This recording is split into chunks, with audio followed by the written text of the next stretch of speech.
पापियों को पाप से है तारती। श्री भागवत भगवान की है आरती। आरती पापियों को पाप से है तारती। ये शांति गीत पावन पुनीत पापों को मिटाने वाला दर्श कराने वाला। ये शांति गीत पावन पुनीत पापों को मिटाने वाला सब जोत जगाने वाला। ये शांति गीत पावन पुनीत पापों को मिटाने वाला हरि दर्श कराने वाला। ये शांति गीत पावन पुनीत पापों को मिटाने वाला हरि रस कराने वाला। ये सुख कर लिए दुख हर लिए। ये सुख कर लिए दुख हर लिए। ये सुख कर लिए दुख हर लिए। ये सुख कर लिए दुख हर लिए। श्री मधुसूदन की आरती। पापियों को पाप से है तारती। भागवत भगवान की है आरती। पापियों को पाप से है तारती। ये मधुर बोल जगबंद खोल सन्मार्ग बताने वाला बिगड़ी को बनाने वाला। ये मधुर बोल जगबंद गोल सन्मार्ग दिखाने वाला पाप को बनाने वाला। ये मधुर बोल जगबंद खोल सन्मार्ग बताने वाला बिगड़ी को बनाने वाला। ये मधुर बोल जगबंद बोल सन्मार्ग दिखाने वाला बिगड़ी को बनाने वाला। श्री राम यही घनश्याम यही प्रभु महिमा की आरती। पापियों को पाप से है तारती। श्री भागवत भगवान की आरती। पापियों को पाप से है तारती। श्री कृष्णचंद्र महाराज की है आरती। आरती पापियों को पाप से है तारती। भागवत भगवान की है आरती। पापियों को पाप से है तारती। कर्पूर गौरम करुणावतारम संसार सारम सदा संतम चार भवानी से सतनमामि। त्वमेव माता जगता त्वमेव त्वमेव बन्धु रक्षा त्वमेव त्वमेव विद्यारणं त्वमेव त्वमेव सर्वं मम देव देव त्वमेव सर्वं मम देव देव त्वमेव सर्वं मम देव देव। पापियों को पाप से है तारती। पापियों को पाप से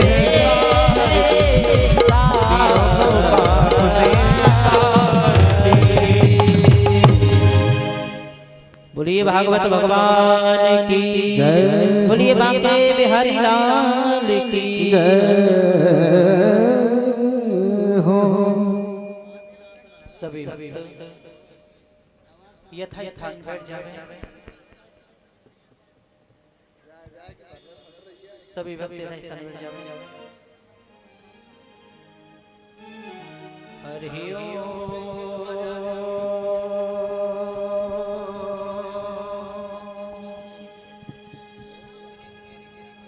स्वस्ति श्री गणेशाय नमः।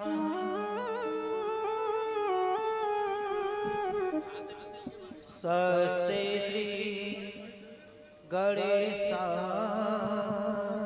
नमः। गजाननं भूतगणादिसेवितं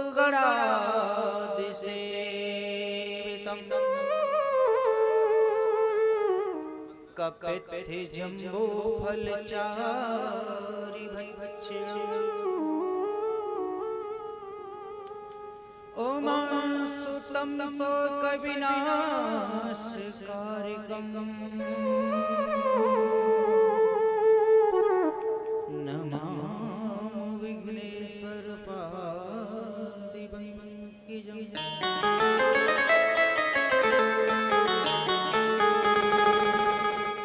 अखण्डानन्दबोधाय शिष्य संतापहारिणे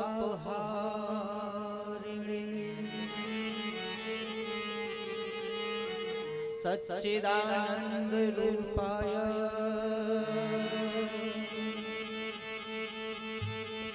तस्मै श्री गुरुवे नमः।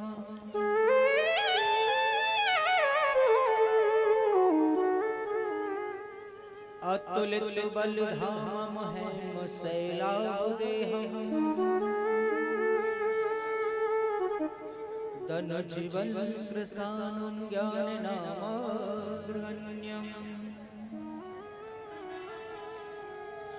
सकल गुणी निधानं वानराणाधीशम्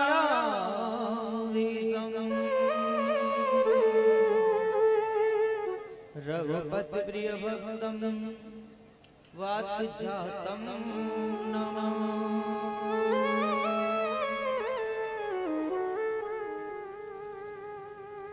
अखंड मंडलाकारं व्याप्तं येन चराचरम् तत्पदं दर्शितं येन तस्मै श्री कृष्णाय नमः। कस्तूरी तिलकमललाट पटले वक्षस्थले कौस्तुभम् नासाग्रे वैमुक्तिकं कंकणतले वैरुतले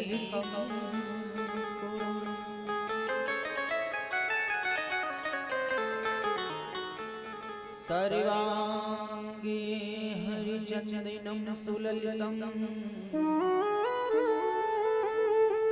कंठे च मुक्तावली गोपस्त्री परिवेष्टितो विजयते गोपाल चूड़ामणि।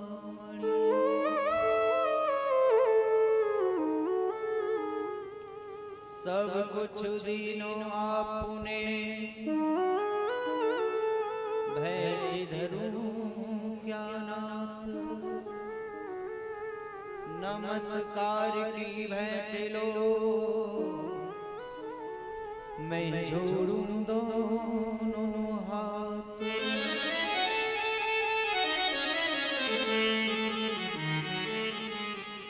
हाथ जोड़ विनती करूं धरूं चरण में शीश भक्ति ज्ञान मोहे दीजियो परम पिता जगदीश। जय जय श्री राधा रमण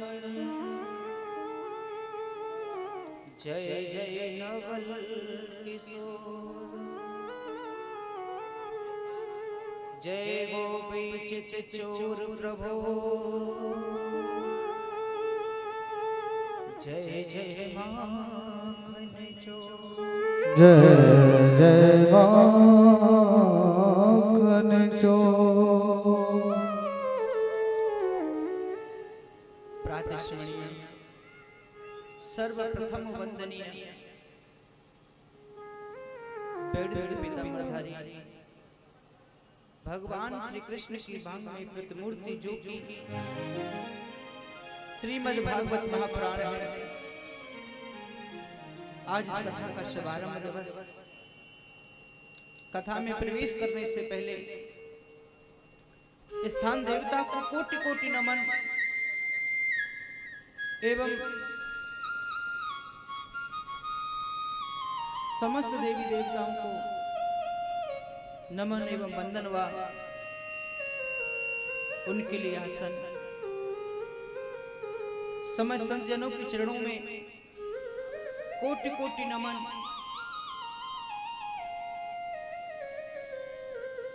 और जो भी भक्त इस पांडाल में उपस्थित हैं एवं मेरी वाणी की आवाज जिन जिन भक्तों के श्रवणों तक पहुंच रही है उन सभी भक्तों के लिए व्यासपीठ से मेरा सादर प्रणाम।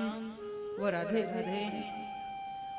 एक बार प्रेम से बोलो, जरा मिलकर बोलो, जोर से बोलो राधे राधे जय जय श्री राधे श्याम।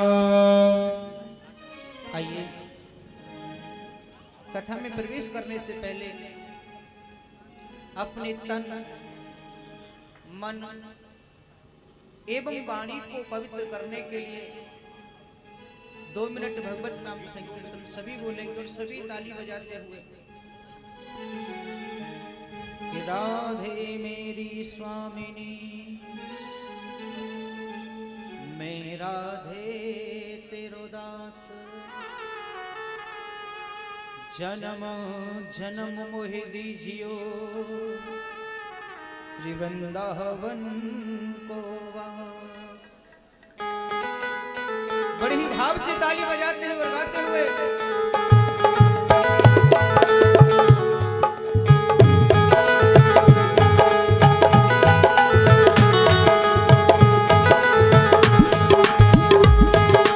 राधे राधे गोविंद गोविंद राधे राधे राधे गोविंद गोविंद राधे राधे राधे गोविंद गोविंद राधे राधे राधे गोविंद गोविंद राधे ओ गोविंद राधे मेरा गोपाल राधे गोविंद राधे मेरो गोपाल राधे ओ गोविंद राधे मेरा गोपाल राधे गोविंद राधे मेरो गोपाल राधे जय राधे जय राधे जय राधे राधे गोविंद गोविंद राधे राधे राधे गोविंद गोविंद राधे जय राधे राधे गोविंद गोविंद राधे राधे राधे गोविंद गोविंद राधे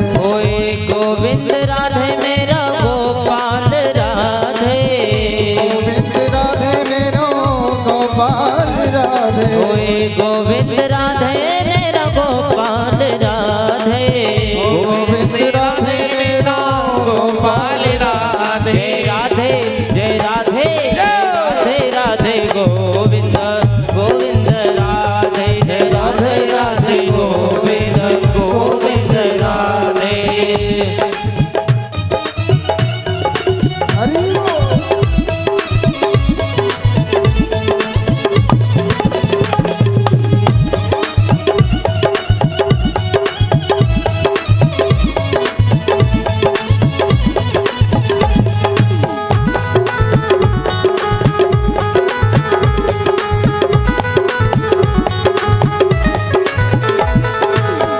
गोविंद राधे मेरा गोपाल राधे गोविंद राधे मेरो गोपाल राधे गोविंद राधे मेरा गोपाल राधे गोविंद राधे मेरो गोपाल राधे ओए गोविंद राधे मेरा गोपाल राधे गोविंद राधे मेरो गोपाल राधे जय राधे जय राधे जय राधे राधे गोविंद गोविंद राधे जय राधे राधे गोविंद गोपाल राधे जय राधे राधे गोविंद गोविंद राधे जय राधे राधे गोविंद गोपाल राधे जय राधे राधे गोविंद गोविंद राधे जय राधे राधे गोविंद गोपाल राधे जय राधे राधे गोविंद गोविंद राधे जय राधे राधे गोविंद गोविंद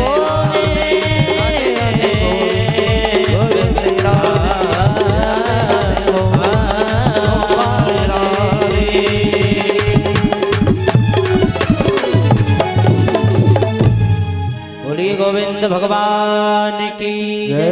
बोलिए बांके बिहारी लाल की जय हो। जय जय श्री राधे श्याम। आइए चलते ही कथा में प्रवेश करते हुए आज शुभारंभ दिवस है और शुभारंभ दिवस में सर्वप्रथम आप यह जान लें यह जो आयोजन हो रहा है यह भागवत कथा है। लेकिन भागवत क्या है? भागवत किसे कहते हैं? भागवत है क्या? भागवत कहते किसे हैं? क्योंकि बताया गया है यह भागवत भगवान श्री कृष्ण का वांगमय स्वरूप है। भाष्य होता है भक्ति, गास्य होता है ज्ञान, वास्य होता है वैराग्य व तास्य होता है त्याग। भाष्य भक्ति, गास्य ज्ञान, वास्य वैराग्य व तास्य त्याग। जब किसी प्राणी के जीवन में त्याग होता है तो वैराग्य की प्राप्ति होती है। क्योंकि जब वैराग्य जागृत होता है तभी तो त्याग कर सकता है। जिसने त्याग कर दिया वही तो वैरागी है। और जिसे वैराग्य हो गया उससे बड़ा ज्ञानी कौन हो सकता है? जिसे वैराग्य की जागृति हो जाए उससे बड़ा ज्ञानी है कौन? और संसार में सबसे बड़ा ज्ञानी वो होता है जो भगवान की भक्ति किया करता है। जो प्रभु की भक्ति करता है वही तो ज्ञानी है। यह ज्ञान नहीं है हम जो आपको कुछ प्रवचन बोले, ज्ञान वह नहीं है। ज्ञान होता है भगवान की भक्ति करना।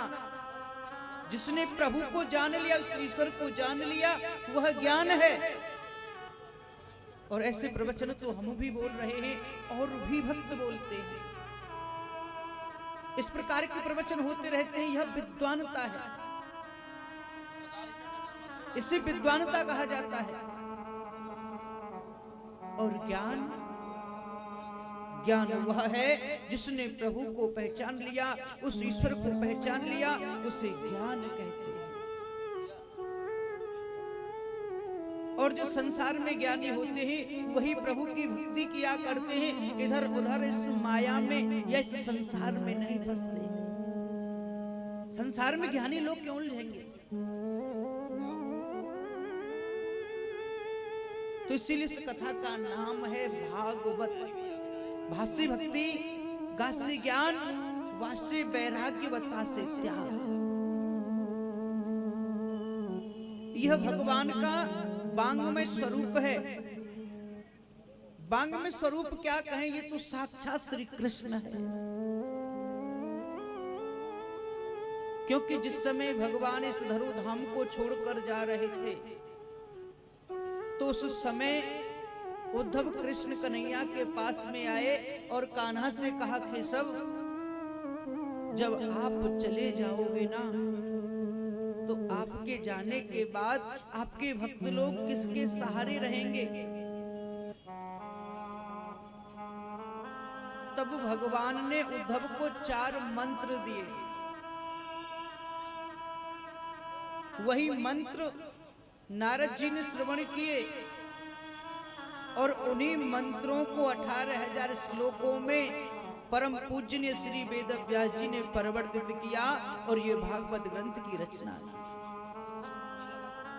इस कथा में 18,000 श्लोक हैं, 12 स्कंद हैं और 335 अध्याय हैं।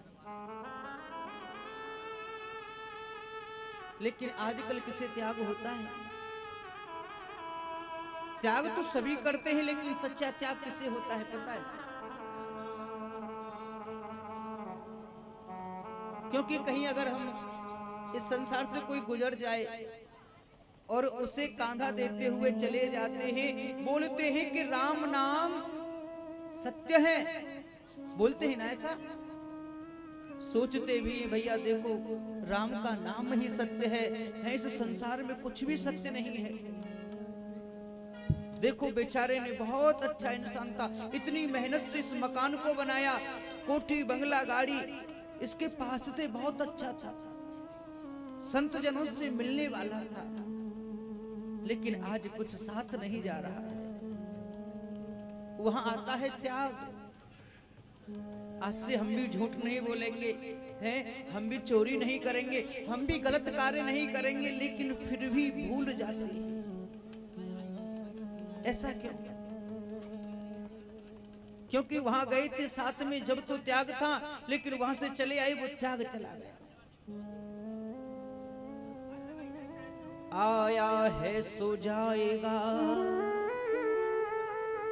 राजा रंग फकीर,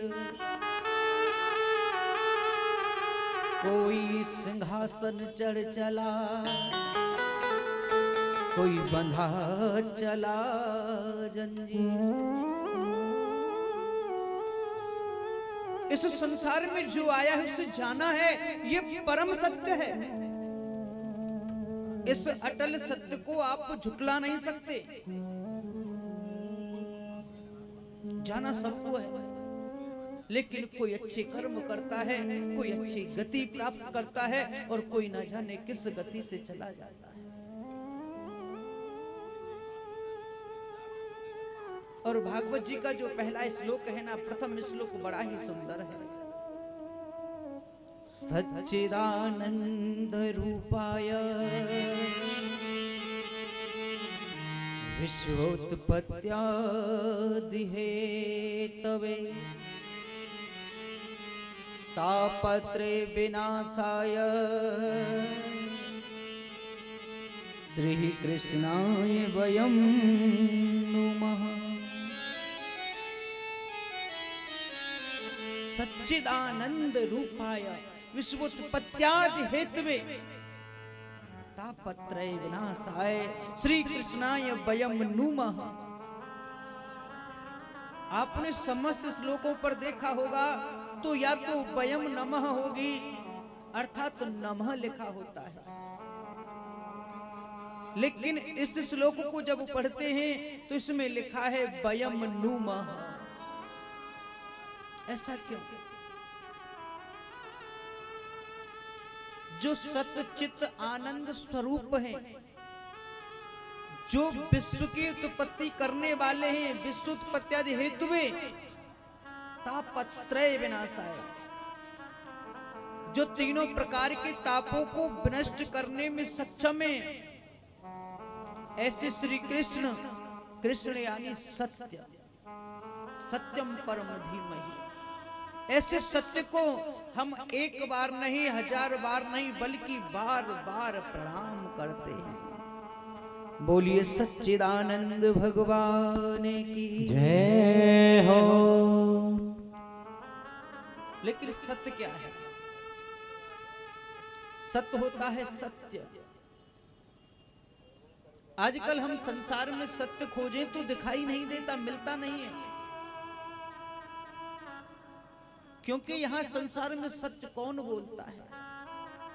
कोई सच नहीं बोले, कोई सच्चाई के मार्ग पर कहां चल रहा है? सत्य प्रत्यक्ष रूप से दिखाई नहीं देता, अप्रत्यक्ष है। अप्रत्यक्ष कौन है? अभी तो परमात्मा है, हमें इस तरह से दिखाई नहीं देता। उसे देखने के लिए हमें अपनी नजरिया को बदलना पड़ता है, क्योंकि अगर हम यहां सच माने, किसी भी वस्तु को सत्य माने, तो वह वस्तु सत्य नहीं है। मान लो जिन कुर्सियों पर आप बैठे हैं, अगर कहें कि यह कुर्सी है, चेयर है, ये सत्य है, कैसे सिद्ध करोगे कि यह कुर्सी है? क्योंकि कुर्सी के अंदर कोई कुर्सी नाम का पुर्जा नहीं है। यहां तक ये हमारा शरीर भी सत्य नहीं है, इसे भी छोड़कर जाना पड़ता है। इस शरीर को भी छोड़कर चले जाते हैं, जाना पड़ता है साहब, क्योंकि संसार में कुछ है ही नहीं। लेकिन फिर भी हम झूठ बोलेंगे, कपट करेंगे, छल करेंगे, फिर भी पता है हमें इस संसार में जो कुछ भी करना है सब यहीं छोड़ कर जाना है, कुछ साथ लेकर नहीं जाना। जाएगा तो केवल हमारा कर्म जाएगा और हमारा नाम जाएगा। अच्छा बुरा नाम कमा के जाना है। राजा हुए अनेक यहाँ पर, रावण रहे न राम रहे। अरे जो आए थे गए यहाँ से केवल उनके नाम रहे। कौरव पांडव और जगत में नहीं श्री घन श्याम रहे। जो आए थे गए यहाँ से केवल उनके नाम रहे। केवल नाम रह जाता है। हम अच्छा करेंगे तो अच्छा नाम होगा, और हम गलत करेंगे तो चार आदमी हमारे मरने के बाद कह देंगे अरे मर गो तो फंद कट हो जाता। आया था जग में बंदे, ये जग हंसता तू रोता था। कुछ काम तो ऐसे करता जा, ये जग रोए तू हंसता जा। ये जग रोए तू हंसता जा। ऐसे कर्म करके जाओ, क्योंकि हमारे देश में सुभाष चंद्र बोस को जाना जाता है तो उनके नाम से जाना जाता है। आज है केवल उनका नाम है। भगत सिंह का भी नाम जाना जाता है। महात्मा गांधी के नाम को जानते हैं। अन्य वीरों ने भी अपना बलिदान दिया है, उनको भी नाम से जानते हैं। तो केवल नाम अमर होता है। हमें ऐसा नाम करके जाना चाहिए। नाम तब होगा जब हमारा कर्म अच्छा होगा। क्योंकि कहते हैं ना, कर्मणा जायते जंतु कर्मणि विलीयते, दुखम सुखम भयम क्षेमम कर्मणि वा विपद्यते। कर्म से जीव को जन्म मिलता है, मरण होता है। कर्म से ही गति होती है इस मानव की, या किसी भी रूप में जाए, जैसा कर्म इस इंसान ने किया है इसे वैसा फल मिलता है। क्योंकि बताया 83,99,999 योनि जो है वो भोग योनि है, और ये एक योनि है जिसे 84 लाख पूरा करते हैं। ये मानव की योनि है। ये मानव की योनि कर्म योनि है। कर्म प्रधान विश्व रचिरा, परम प्रधान विचर राखा। जो जसो करही तस फल चाखा। जो जस फल तस फल चाखा। कर्म प्रधान विश्व रचिराखा। जो जस करही तस फल चाखा। राम सिया राम सिया राम जय जय राम। राम सिया राम सिया राम जय जय राम। इस संसार में कर्म प्रधान बताया है। कहा भी है, बोए बीज बबूल के तो आम कहाते। मान लो हम अपने खेत में गेहूं बो के आए और कल को सोचे अरे मक्का को बड़ो अच्छो भावे, मक्का बन जावे। बन जाएगा का? नहीं बनेगा। इसलिए बताया संसार में सत्य है तो परमात्मा का स्वरूप सत्य है, अर्थात तो कुछ भी सत्य नहीं है। चित्त, चित्त माने प्रकाश भी होता है और चित्त को मन भी कहते हैं। चित्त माने मन भी है, प्रकाश भी है। मान लो हमें यहां से दिल्ली जाना हो, अगर हम दिल्ली जाएं किसी वाहन से जाते हैं तो बहुत समय लगता है, और अगर हम मन से जाएं तो ज्यादा समय नहीं लगता। इसीलिए परमात्मा का स्वरूप चित्त बताया, मन बताया, क्योंकि परमात्मा को हर जगह निवास है, उसे कहीं जाने की कोई जरूरत नहीं है। जिस प्रकार से मन से हम वहां पहुंचते हैं, ऐसे ही परमात्मा उसी क्षण वहां निवास करता है। चित्त, चित्त माने प्रकाश भी है। अगर हम रात्रि के समय किसी पुस्तक का अध्ययन करें तो प्रकाश की आवश्यकता होगी। तो हमने उजाला किया, प्रकाश हुआ और हमें दिखाई देने लगा, हम अध्ययन करने लगे। जिस प्रकार से सूरज के निकलने के बाद हमें पता चलता है कि दिन है, यह दिन है, पता चलता है, उसी प्रकार से बताया कि भगवान के अंदर ऐसे करोड़ों सूर्यों का प्रकाश मौजूद है, इसलिए उनका स्वरूप चित्त है। और बात करें आनंद की, आनंद क्या है पता है? आनंद का कोई विलोम नहीं है, आनंद का उल्टा नहीं कर सकते। सुख का दुख कर सकते हैं, दिन का रात कर सकते हैं, लेकिन आनंद का कोई विलोम बिल्कुल नहीं है। तो तभी तो कहा है कि परमात्मा बिल्कुल गलत नहीं हो सकता। परमात्मा का नाम जो आनंद है, परमात्मा का स्वरूप जो आनंद है, वो इसलिए है कि आनंद का कोई विलोम नहीं है, आनंद का कोई उल्टा नहीं है, तो परमात्मा को कोई गलत नहीं कह सकता। परमात्मा को आप बेशक बोल दो कि उसने ये किया वो किया, नहीं, ये तो मानव तेरी भ्रांति है। अगर कोई अच्छा कार्य होता है तो तू कह देता है मैंने करा दिया, किसी के साथ गए कार्य बन गया तो मैंने बनवा दिया, और कहीं गलती से बिगड़ गया तो परमात्मा ने बिगाड़ दिया। परमात्मा किसी के कार्य को नहीं बिगाड़ते, ये तो हमारी कमी है। इसलिए परमात्मा का नाम है आनंद, उसका स्वरूप है आनंद। बोलिए आनंद कंद भगवान की जय हो। आइए एक सुंदर सा भजन। कहा गया है कि बड़ा ही सुंदर भाव से, बड़े ही सुंदर भाव से ताली बजाकर और तालियों का साथ देते हुए मेरे साथ चलेंगे कि मुरलीधर मोहन जरा और मुरली दे बजा, तेरी मुरली की धुन सुनो तो मोहे घर अंगना न सुहा। हे कान्हा, तेरी मुरली की जो धुन है ना, उसे सुनकर के मुझे अपने तन की सुध-बुध नहीं रहती, मुझे घर आंगन भी नहीं सुहाता।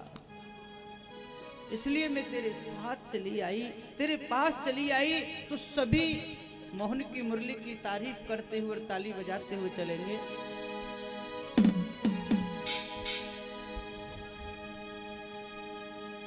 और मुरली बजाने वाले, मुरली बजाने वाले जरा सुंदर ध्वनि बजा दे, मुरली बजाने वाले जरा। ओ मुरली बजाने वाले जरा सुंदर धुनी बजा दे, मुरली बजाने वाले जरा सुंदर धुनी बजा दे। मैं नाचू रग रग हर से, मैं नाचू रग रग हर से, कोई ऐसी तान सुना दे, मुरली बजाने वाले कोई सुंदर धुनी बजा दे। ओ मुरली बजाने वाले जरा सुंदर धुनी बजा दे। बड़े ही भाव से ताली बजाते हुए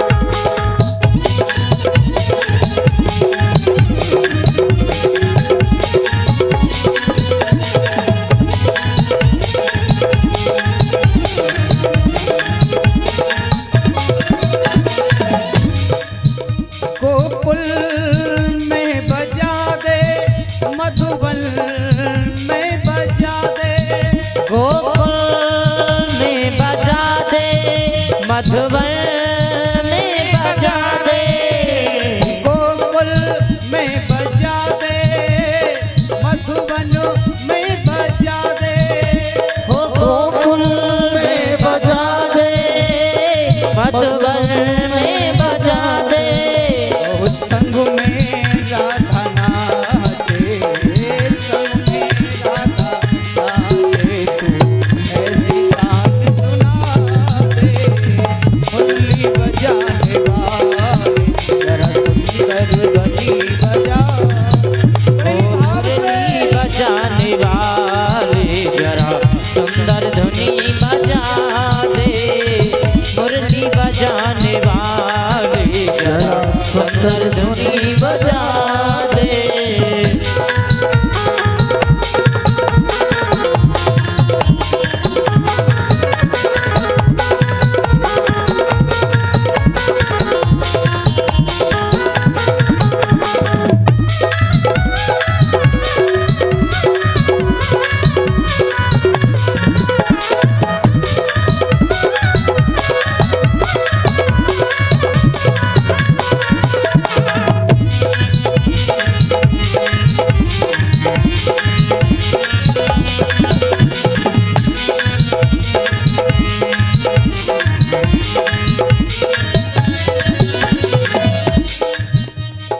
मथुरा में बजा दे, गोवर्धन में बजा दे। हो मथुरा में बजा दे, गोवर्धन में बजा दे। मथुरा में बजा दे, गोवर्धन में बजा दे। हो मथुरा में बजा दे, गोवर्धन बजा दे। आकर के तू गाना, आकर के गाना, पर्वत जरा उठा दे।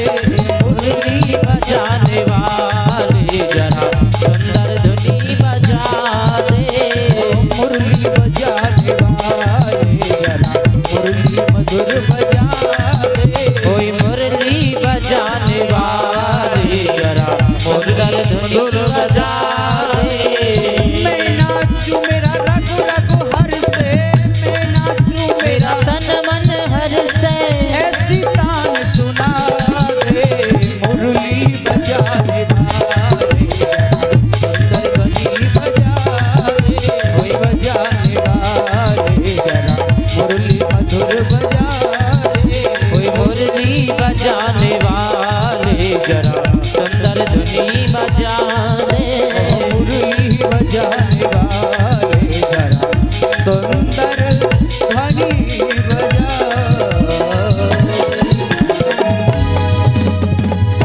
बोली मुरली वाली घनश्याम की जय हो। जय जय श्री राधे श्याम। एक समय की बात है, नैमिषारण्य में शौनकादिक ऋषि अर्थात शौनक ऋषि और 88,000 ऋषि मुनि वहां तपस्या कर रहे हैं। और जब तपस्या कर रहे हैं, भजन में संलग्न हैं, उसी समय उनके बीच में श्री सूत जी स्वामी का आगमन हुआ। और जैसे ही सूत जी स्वामी को आगमन भयो, तो सूत जी स्वामी को देख करके सभी ऋषि मुनि खड़े हो गए और उनको लेट करके प्रणाम किया, जिसे साष्टांग प्रणाम बोलते हैं। आज सूत जी को साष्टांग प्रणाम करने लगे। और जब सूत जी को साष्टांग प्रणाम किया, तो सूत जी ने कहा, हे ऋषियों, आप सभी मुझसे वृद्ध हैं, बड़े हो, और आप इस तरह से मुझे प्रणाम कर रहे हो, मुझे अच्छा नहीं लगा। तो सभी ऋषि खड़े हुए और हाथ जोड़कर कहा, हे भगवान, हम बड़े नहीं हैं। क्यों? धन वृद्धा बल वृद्धा,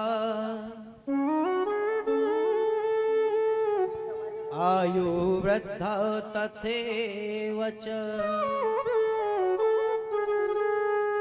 ते सर्वे अपज्ञान वृद्धाश्च, किंकराः शेष्य किंकरा। धन्य वृद्धा बल वृद्धा आयु वृद्धा तथे वचा ते सर्वे अपज्ञान वृद्धाश्च किंकराश्च किंकरा। हे प्यारे सूत जी, इस संसार में कोई धन में बड़ा होता है, कोई जो सबसे बड़ा होता है वो ज्ञान में बड़ा होता है, चाहे वो कोई भी क्यों ना हो। हम सब आपको प्रणाम करते हैं। बोलिए सूत जी महाराज की जय हो। आज सूत जी को प्रणाम किया और आज सूत जी को एक ऐसा प्रश्न कर दिया भगवान, अज्ञान ध्वांत विध्वंस सूर्य कोटि समप्रभा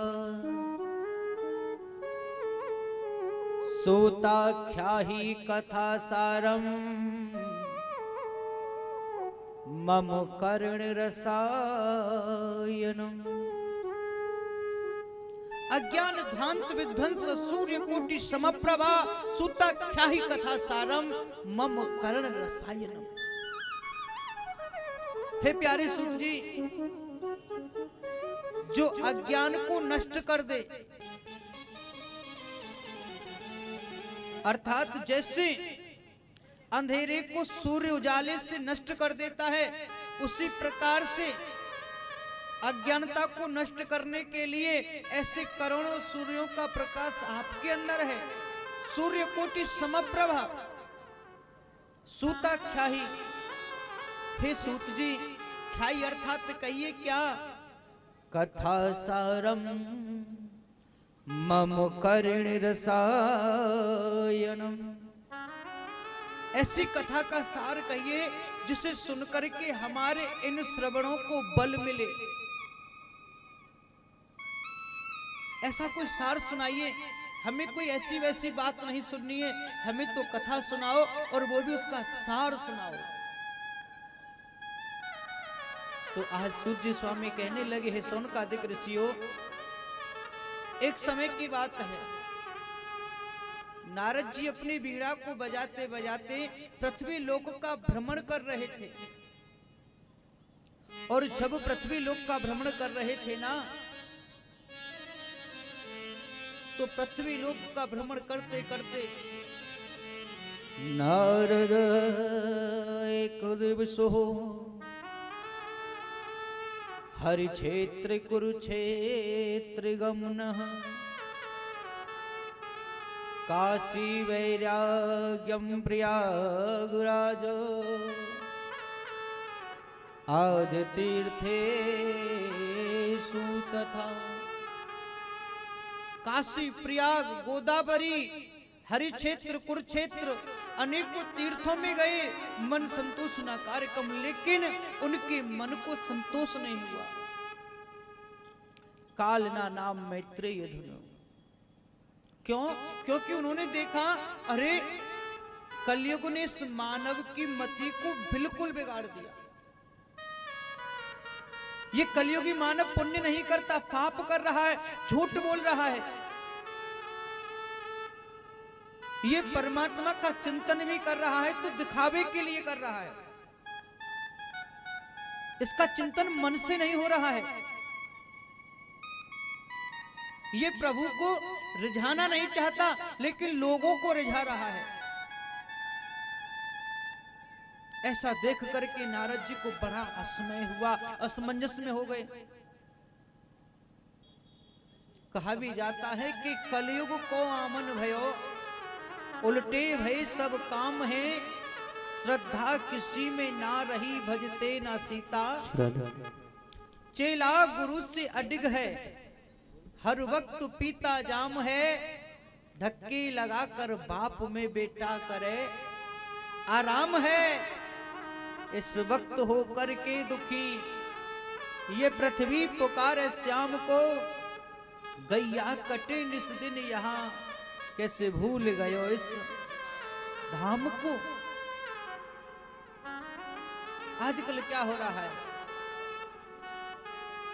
कलयुग ये कैसी उल्टी, कलयुग देखो कैसी उल्टी गंगा बहा रहा है। कलयुग ये कैसी उल्टी गंगा बहा रहा है। माता पिता को बेटा, माता पिता को बेटा और आंखें दिखा रहा है। कलयुग ये कैसी उल्टी गंगा बहा रहा है। कलयुग ये कैसी उल्टी गंगा बहा रहा है। कलयुग ये कैसी उल्टी गंगा बहा रहा है। कलयुग ये कैसी उल्टी गंगा बहा रहा है। बड़े ही भाव से ताली बजाते हुए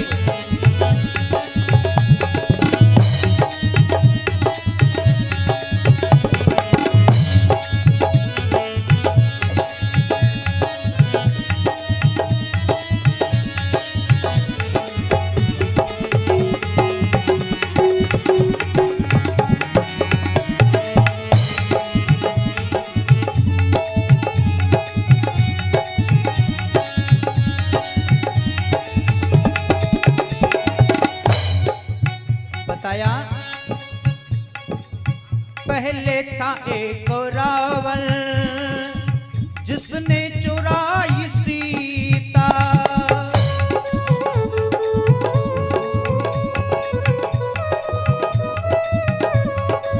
पहले आपने सुना होगा रामायण आती है और रामायण में स्पष्ट लिखा है माता जानकी का हरण रावण ने किया। लेकिन आज की तो बात ही मत करो।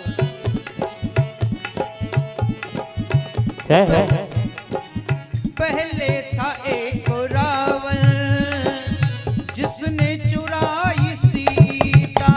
ओ पहले था एक रावण जिसने चुराई सीता। अब हर गली में रावण, अब हर गली में रावण सीता चुरा रहा है। ओ कलयुग ये कैसी उल्टी गंगा बहा रहा बड़े है। भाव से ताली ए हो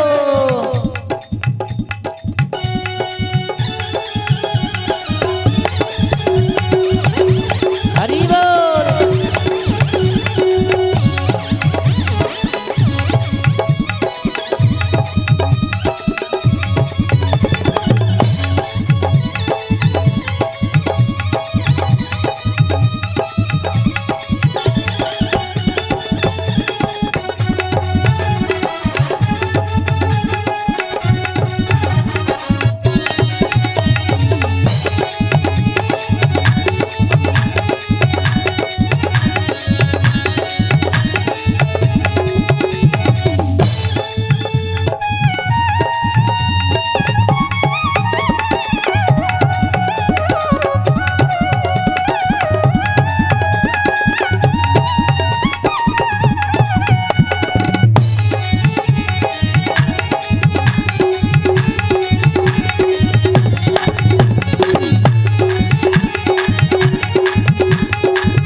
गरीब के देखो टुकड़ों को है तरसते।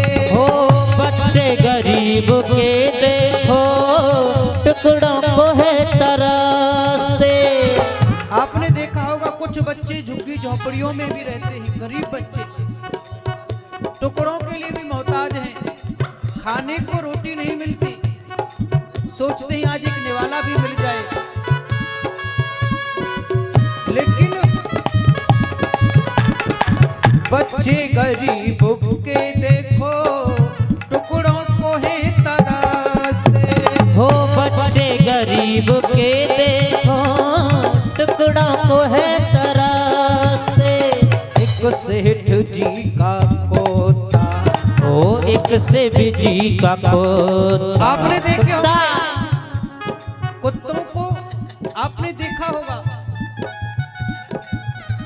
घनश्याम तेरी श्यामा गैया पत्तल चाटे बाजारों में, या पत्तल चाटे बाजारों में। आजकल गाय रखना बंद कर दिया, कुत्तों को रखना शुरू कर दिया है। और कुत्तों के लिए कैसी कैसी व्यवस्था, एसी गाड़ियां, बड़ी बड़ी गाड़ियों में बड़े बड़े मोहरे के कुत्ते देखा होगा। लेकिन गैया रोड पर घूम रही है, दोनों पत्तल चाटती है बेचारी। घनश्याम तेरी श्यामा गैया पत्तल चाटे बाजारों में, हे श्याम तेरी श्यामा गैया पत्तल चाटे बाजारों में। कुत्तों की इज्जत बढ़ गई है, ये घूमे इसी कारों में, ये घूमे इसी कारों में, ये घूमे इसी कारों में, ये घूमे इसी कारों में। ऐसी कारों में घूम रहे हैं आजकल। बच्चे गरीबों के देखो टुकड़ों को है तरसते, हो बच्चे गरीब के देखो टुकड़ों को है तरसते। पर सेठ जी का कोता, हाँ सेठ जी का कोता रबड़ी उड़ा रहा है। वो कलयुग ये कैसी उलटी गंगा बहा, बड़े ही भाव से ताली बजाते हुए सभी। कलयुग ये कैसी उलटी गंगा बहा रहा है। जय हो।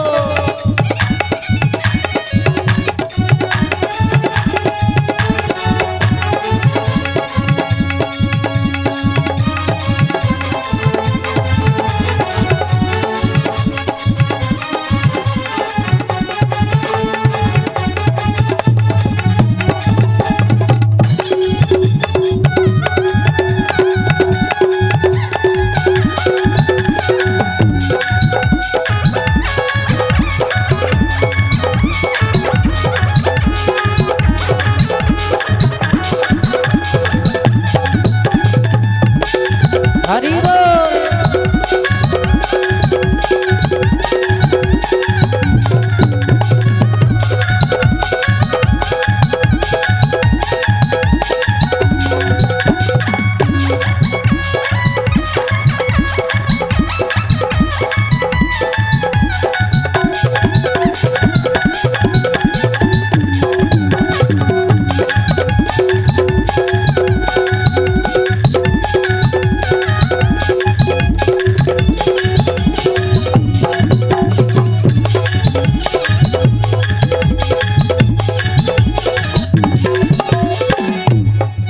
बताया गया है, बहनों से इतना कहना तुम सतर्क रहना, बहनों से ये कहना तुम सतर्क रहना। बहनों से इतना कहना तुम सतर्क रहना। हो बहनों से ये कहना तुम सावधान रहना। पापी भी अब कलाई पर, पापी भी अब कलाई पर राखी बंधा रहा है। कलयुग ये कैसी उलटी गंगा बहा रहा। कलयुग ये कैसी उल्टी गंगा बहा रहा है। कलयुग ये कैसी उलटी गंगा बहा रहा है। माता पिता को बेटा, माता पिता को बेटा आंखें दिखा रहा है। कलयुग ये कैसी उलटी गंगा बहा रहा है। कलयुग ये कैसी उल्टी गंगा बहा रहा है। वो कलयुग ये कैसी उलटी माता पिता को बेटा आंखें दिखा रहा है। बोलिए गोविंद भगवान की जय।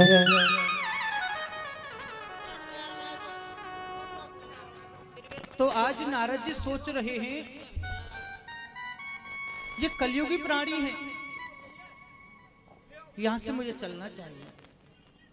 वहां से जब चल दिए तो भगवान श्री कृष्ण की राजधानी में पहुंच गए। जब कन्हैया की राजधानी में पहुंच गए तो वहां देखा कि युवती है और उस युवती की गोद में दो बुड्ढे बाबा हैं। युवती की गोद में दो बुड्ढे बाबा और उन बुड्ढे बाबा, अरे पुत्र बेटा जाग जाओ, अरे बेटा जागिए पुत्र जागो। नारद जी ने देखा एक युवती और युवती के पुत्र, वो भी बुजुर्ग। किसी युवती के पुत्र बुजुर्ग नहीं हो सकते, ऐसा कैसे? लेकिन कोई पता नहीं है, कलयुगी मानव है, ना जाने क्या रचना रच दे। हमें इन उलझनों में नहीं पड़ना, चल दिए वहां से। और जब चलने लगे ना, तभी उस युवती ने आवाज लगा दी, भो भो साधो क्षणं तिष्ठ मचिन्तामपि नाशय दर्शनं तव लोकस्य सर्वतं हरं परमं ययो। भोभो साधु क्षणम तिष्ठ, अरे साधु जी जरा क्षण भर के लिए रुक जाओ, जरा कुछ देर ठहरो। आप रुक जाइए, आपके दर्शन मात्र से ही लोगों का कल्याण हो जाता है, आप मेरे भी कष्टों का निवारण करें। नारद जी ने बड़े ही प्रेम भरी वचन श्रवण किए तो उस युवती के पास चले आए और युवती के पास आकर पूछा, देवी आप कौन है, आपको क्या कष्ट है, कोई परेशानी है, क्या पीड़ा है, मुझे बताइए। हेलो जय जय जय। तो जब ऐसा पूछा तो वह युवती कहने लगी, हे ऋषिवर अहम भक्ति ख्यातो इमे मोहतनियो मते ज्ञान वैराग्य नामानो काल योगेन जर्जरो। अहम भक्ति ख्यात, मेरा नाम भक्ति है, मैं विश्व में विख्यात हूं। मैं द्रविड़ देश में पैदा हुई, महाराष्ट्र इत्यादि में पली बड़ी हुई, गुजरात नासिक इन अन्य क्षेत्रों में मेरा अपमान होने लगा। मैं अपने पुत्रों को लेकर के यहां वृंदावन आ गई। वृंदावन में मैं युवती बन गई, लेकिन मेरे पुत्र वृद्ध हो गए। धन्यम वृंदावनम ते भक्ति नृत्य च, धन्य है वृंदावन के लिए जहां भक्ति नृत्य करती है। भक्ति कहती है मैं युवती हो गई लेकिन मेरे पुत्र वृद्ध हो गए। वहां ज्ञान वैराग्य नहीं है महाराज, वहां तो भक्ति की धारा बहती है वृंदावन में, उसे ही तो वृंदावन कहते हैं। जो डूबेगा मस्ती में प्रभु की और मन वृंदावन बन जाए, जो डूबेगा मस्ती में प्रभु की ये मन वृंदावन बन जाए, उसकी मन का बगीचा भी और राधे नाम से खिल जाए। राधे नाम, मेरा नाम भक्ति है और ये जो मेरे पुत्र है ना, ज्ञान वैराग्य नामानो काल योगे नजर जरो। इनका नाम ज्ञान और वैराग्य है, लेकिन कलयुग ने इन्हें जर्जर कर दिया है। कलयुग ने इनको जर्जर कर दिया, कलयुग ने इनको जर्जर बना दिया है। आज जैसे ही नारद जी ने सुना तो नारद जी उन ज्ञान और वैराग्य के कानों में, श्रवणों में वेद मंत्र बोलने लगे। और जैसे ही वेद मंत्र बोले, ज्ञान और वैराग्य दोनों चेत में आ गए, उठकर खड़े हो गए। लेकिन उठकर खड़े तो हो गए, फिर से गिर गए और अचेत हो गए। नारद जी बार बार वेद मंत्र बोलते हैं, लेकिन अब तो फिर से नहीं जागते। नारद जी सोच में पड़ गए, ये क्या, मैं वेद मंत्र बोल रहा हूं, वेद मंत्रों से भी नहीं जाग रहे हैं, ये क्या कारण है। नारद जी ऐसा सोच रहे थे, तभी आकाशवाणी हुई, सत्कर्म सूचको नूनम ज्ञान यज्ञ। अरे नारद जी, कोई सत्कर्म करो, कोई ऐसा ज्ञान यज्ञ करो।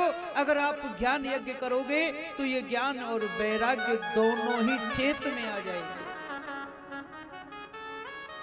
अब तो नारद जी इधर उधर भटके, सबसे पूछे कोई सत्कर्म बताओ, कोई ऐसा ज्ञान यज्ञ बताओ जिससे सुनकर के ज्ञान वैराग्य चेत में आ जाए। लेकिन कोई कछु बतावे, कोई कछु बतावे, कोई अच्छी बात ही ना बतावे, सच्चो रास्ता ही नहीं बतावे कि यह काम है कर ले। कोई तो कह दे गीता का पाठ कर लो नारद जी, कोई कहता है महामृत्युंजय रखवा लो, कोई कहने लगा ऐसा करो रामायण का पाठ कर लो, कोई कहता है देवी सप्तशती होने दो। नारद जी सोच में पड़ गए, ये ज्ञान यज्ञ कैसा। कोई कुछ कह रहा है, कोई कुछ कह रहा है, सबकी एक रजा क्यों नहीं। लेकिन जब नारद जी रास्ता में चले जा रहे थे तो सामने से जो ब्रह्मा जी के श्रेष्ठ पुत्र हैं, ज्येष्ठ भी हैं, जिनका नाम है सनक, सनंदन, सनातन और सनत कुमार, उन्हें हम सनकादिक ऋषि भी कहते हैं। बोलिए सनकादिक महाराज की जय। आज सनकादिक ऋषियों ने देखा नारद कुछ चिंता में है, तो सामने खड़े हो गए और नारद जी से कहा, नारद क्या चिंता है, क्या कोई कष्ट है, कोई पीड़ा है क्या। नारद जी ने कहा, हाँ मुझे कष्ट है, मुझे कोई ऐसा सत्कर्म बताओ, कोई ऐसा ज्ञान यज्ञ बताओ जिसे करने से ज्ञान वैराग्य को चेत में लाया जाए। सारी कथा बता दी। अब तो सनकादिक ऋषि ने कहा, सत्कर्म सूचको नूनम ज्ञान यज्ञ श्रीमद् भागवत सप्ताह वाचनम कुरु। अरे नारद जी, सबसे बड़ा सत्कर्म है कि साप्ताहिक भागवत का आप वाचन करें, उसे श्रवण करें, उसके लाभ से ज्ञान और वैराग्य दोनों चेत में आ जाएंगे, उसकी ज्ञान चर्चा होने दे। अब तो नारद जी ने कहा, ठीक है प्रभु। तो हरिद्वार में आनंद नामक तट है, उस तट पर आज श्रीमद् भागवत कथा का आयोजन प्रारंभ हो गया। और जब भागवत का आयोजन प्रारंभ हुआ तो उस समय भक्ति, ज्ञान, वैराग्य, अन्य नदियां, गंगा, जमुना और बहुत व्यक्ति आने लगे, बहुत भीड़ हो गई और सभी उस धारा में बहने लगे। आज श्रवण करा रहे हैं सनकादिक ऋषि और श्रवण कर रहे हैं नारद ऋषि। उस समय बड़ा ही सुंदर भाव है, क्योंकि श्रोता और प्रवक्ताओं में बड़ा ही भेद है। ये ब्रह्मा जी के ही पुत्र हैं, लेकिन सुनने वाले नारद हैं, सुनाने वाले सनकादिक ऋषि। अब तो सभी श्रवण करते करते नृत्य करने लगे, नाचने लगे। आइए यहाँ भी एक सुंदर भजन के द्वारा जिस किसी को नृत्य करना है नृत्य कर सकते हैं, और ताली भी बजाते हुए। बोलिए बांके बिहारी लाल की जय हो।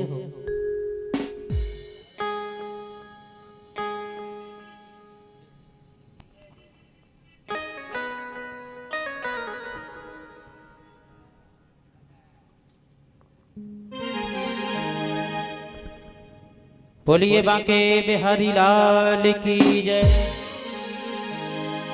और जीवन है तेरे हवाले मुरलिया वाले। और जीवन है तेरे हवाले मुरलिया वाले, जीवन है तेरे हवाले मुरलिया वाले, जीवन है तेरे हवाले,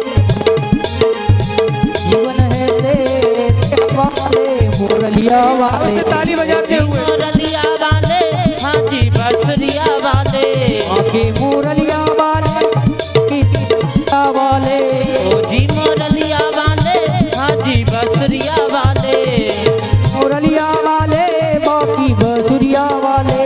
जीवन है जीवन है जीवन है तेरे हवाले मुरलिया वाले, जीवन है तेरे हवाले मुरलिया वाले, जीवन है तेरे हवाले मुरलिया वाले।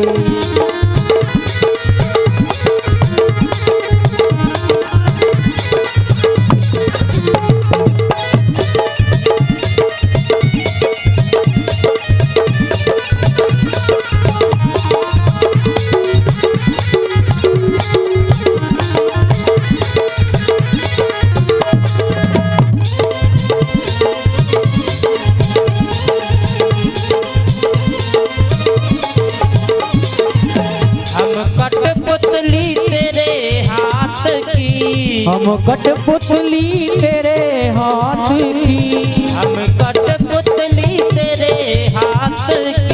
हम कठपुतली तेरे हाथ की, तेरे हाथ की, तेरे हाथ की, तेरे हाथ की, तेरे हाथ की। हम कठपुतली तेरे हाथ की, हम कठपुतली तेरे हाथ की। चाहे तू जैसे बजा ले मुरलिया वाले, चाहे जैसे नचा ले मुरलिया वाले, ओ जी मुरलिया वाले हाजी हम मुरलिया वाले, ओ जी हम मुरलिया वाले, हाँ जी हम मुरलिया वाले, ओ जी मुरलिया वाले हाजी हम मुरलिया वाले, ओ जी हम मुरलिया वाले, हाँ जी हम मुरलिया वाले। जीवन है तेरे हवाले मुरलिया वाले, जीवन है तेरे हवाले मुरलिया वाले, जीवन है तेरे हवाले मुरलिया वाले।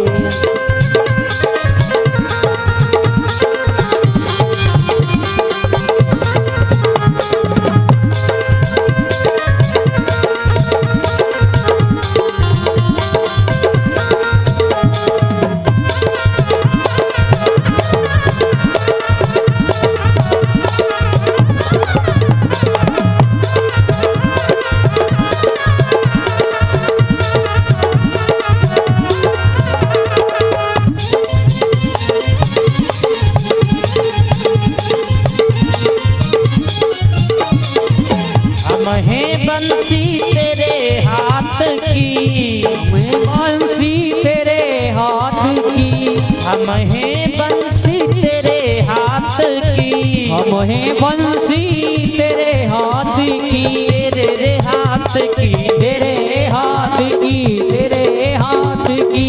हम हैं बंसी तेरे हाथ की, हम हैं बंसी तेरे हाथ की। ओ चाहे तू जैसे बजा ले मुरलिया वाले, चाहे तू जैसे बजा ले मुरलिया वाले। जीवन है तेरे हवाले मुरलिया वाले, जीवन है तेरे हवाले मुरलिया वाले। ओ जी मुरलिया वाले हाँ जी हम मुरलिया वाले, ओ जी मुरलिया वाले, हाँ जी हम मुरलिया वाले। ओ जी मुरलिया वाले हाँ जी हम मुरलिया वाले, ओ जी मुरलिया वाले, हाँ जी हम मुरलिया वाले। जीवन है तेरे हवाले मुरलिया वाले, जीवन है तेरे हवाले मुरलिया वाले, जीवन है तेरे हवाले मुरलिया वाले, जीवन है तेरे हवाले मुरलिया वाले, जीवन है तेरे हवाले मुरलिया वाले, जीवन है तेरे हवाले मुरलिया वाले, जीवन है तेरे हवाले मुरलिया वाले, जीवन है तेरे हवाले मुरलिया वाले, जीवन है तेरे हवाले मुरलिया वाले, जीवन है तेरे हवाले मुरलिया वाले, जीवन है तेरे हवाले मुरलिया वाले।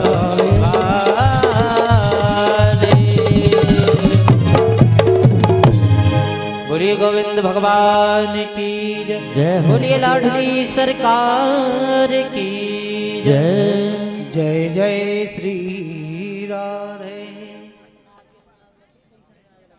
आज प्रथम दिवस है, शुभारंभ दिन, और आज मंगलाचरण की कथा है। और आज से नव दिवसीय कथा में सभी भक्तों के लिए निमंत्रण भी है। सभी भक्त रोजाना आयो करेंगे। ये ना सोचे महाराज हमसे नहीं कही कि यार वो करा में वो नहीं, आप सबकी कथा है, आप सबको सहयोग होना चाहिए। या कथा में ज्यादा से ज्यादा संख्या में आओ, सबको कथा सुननी है। और जो भी आसपास अड़ोसी पड़ोसी नाते रिश्तेदार है, सबको बुलाए लो, क्योंकि कथा सुनने का लाभ तो मिलेगा, लेकिन दूसरे को सुनवाने का भी लाभ मिलता है कि हमारे द्वारा दूसरे ने सुना।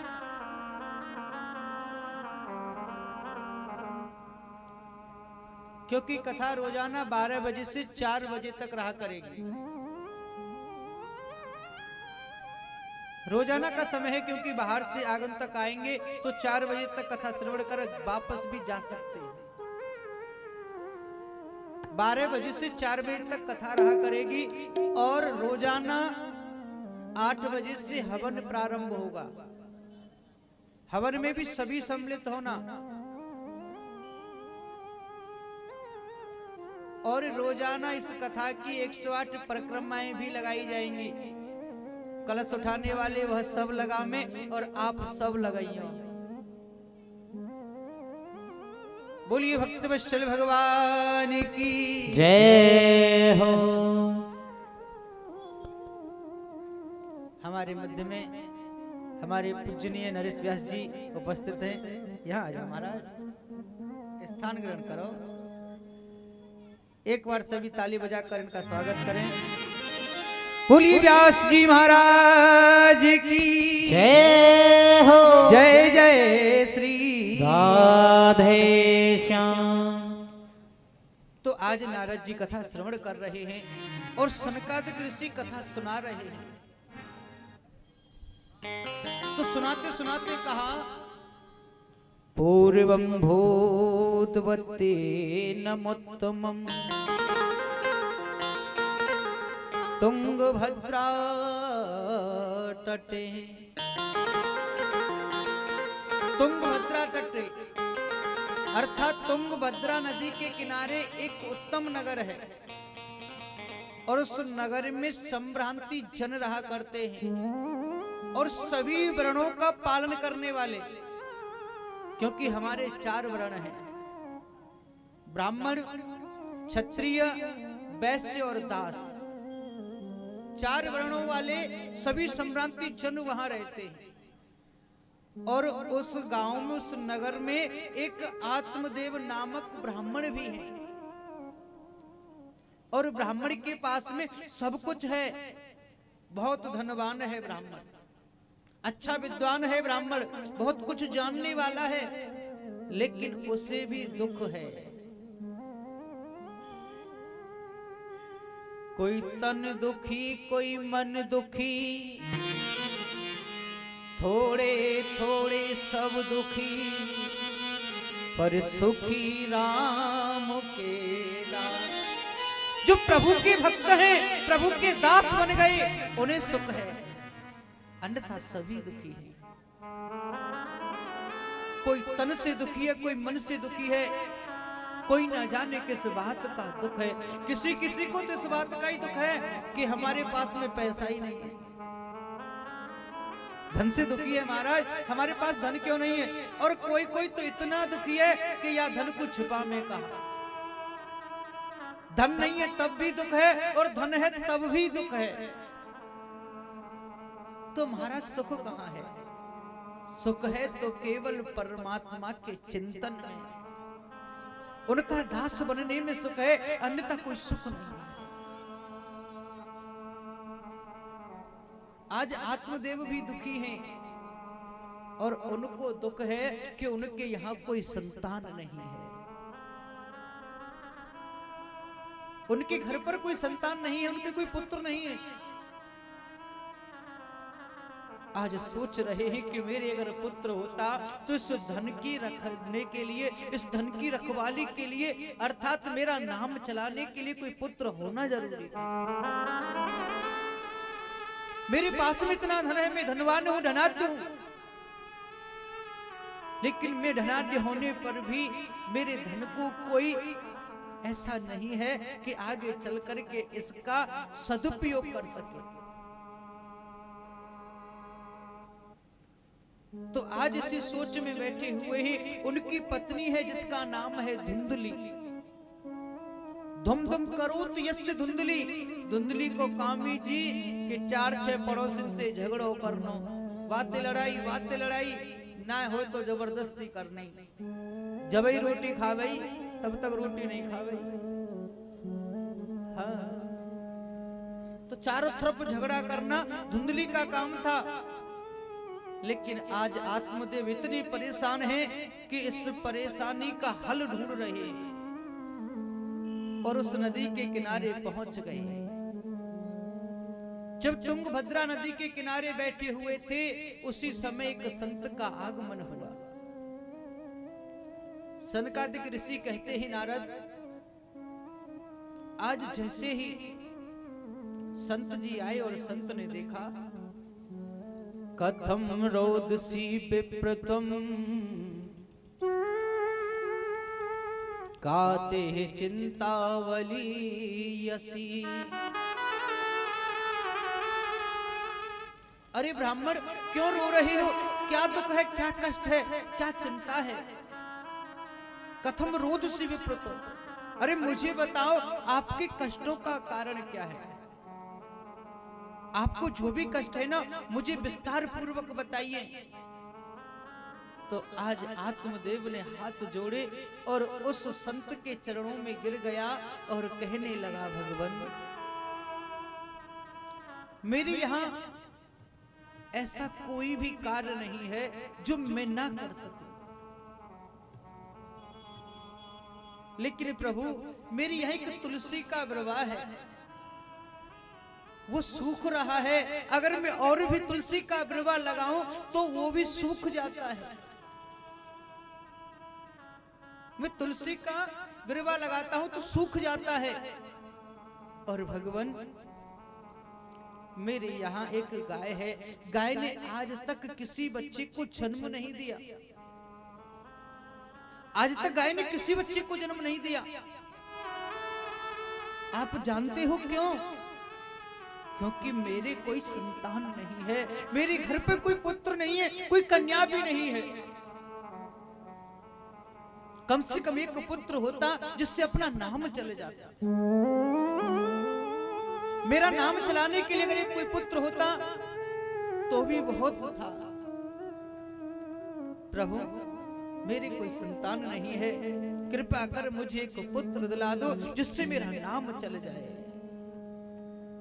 और आज जैसे ही संत ने सुना कि पुत्र के लिए बोल रहा है और कह रहा है कि नाम चले जाए, तो संत ने कहा, ब्राह्मण हमें यह बताओ, इस संसार में ऐसा कौन सा पुत्र हुआ है जिस पुत्र ने अपने पिता का नाम चलाया? किसी पुत्र ने पिता का नाम नहीं चलाया। पितामह भीष्म हुए,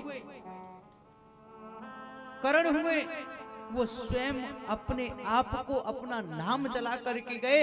अगर कोई उनके नाम से जानता है तो उनके बलिदान से जानता है, केवल उनके काम से जानता है, ना कि किसी पुत्र के नाम से जानता है।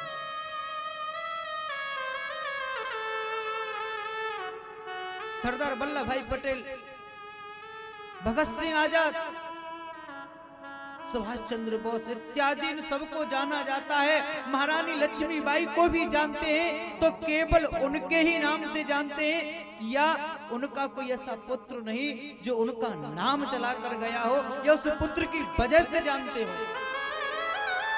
जानते हैं तो केवल उनके आप से जानते हैं। अरे ब्राह्मण, संसार में कोई पुत्र किसी का नाम नहीं चलाता, तू नहीं जानता। आदमी को देख करके जी रहा है आदमी। ये आदमी है ना, आदमी को देख करके जीता है कि ये मेरा भाई, मेरी बहन, मेरी पत्नी, मेरी माँ, ये मेरा पिता, ये मेरे नातेदार, ये मेरे रिश्तेदार। आदमी को देख करके जी रहा है आदमी, और आदमी के खून को भी पी रहा है। कि आदमी ही आदमी को और प्यार देता आदमी, और आदमी ही आदमी को मार देता आदमी। ये आदमी ही तो है, प्रेम भी करता है, देखकर जी भी रहा है, लेकिन खून भी पी रहा है, और आदमी को मार भी देता है।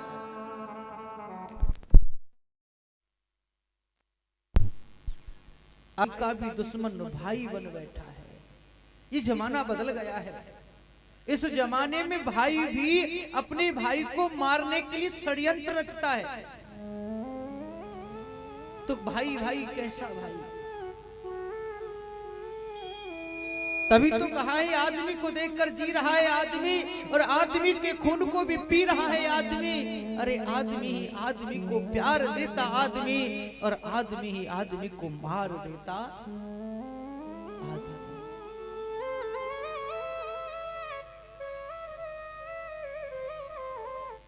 अब तो आत्मदेव कहने लगा, नहीं भगवान, मैं कुछ नहीं जानता, मुझे पुत्र दे दो, मुझे केवल एक पुत्र चाहिए। अरे ब्राह्मण, ऐसा भी कहा जाता है कि अगर हमारा पुत्र अच्छा है तो उसके लिए कमाने की आवश्यकता नहीं होती। और ऐसा भी कहा जाता है हमारा पुत्र खराब है तब भी हमें ढेर सारा धन लगा करके छोड़कर जाने की कोई भी चिंता नहीं होनी चाहिए। पूत कपूत तो क्यों धन संचय, और पूत सपूत तो क्यों धन संचय। पुत्र अच्छा है तब भी धन की परवाह नहीं होनी चाहिए, और पुत्र खराब है तब भी धन की परवाह नहीं होनी चाहिए। तू कह रहा है मेरा नाम चलाने के लिए इस धन को कौन बरतेगा?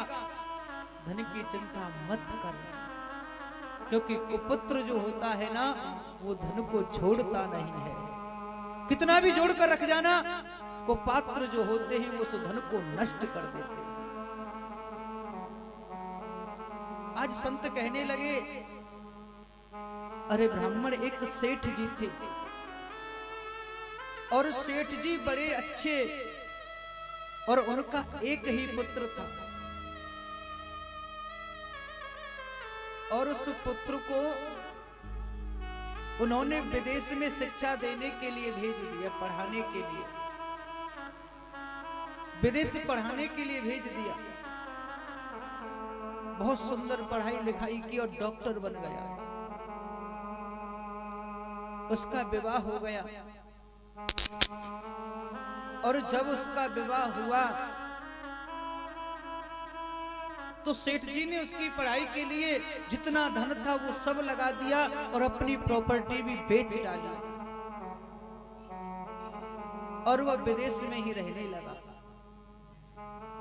एक दिन क्या हुआ, सेठ जी की जो घरवाली थी उनका देहांत हो गया।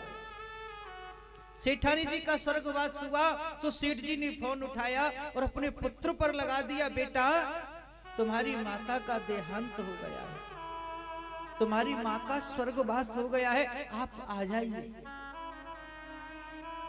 तो सुपुत्र ने क्या कहा पता है? पिताजी मैं कैसे आ जाऊं, मैं आ नहीं सकता। क्यों?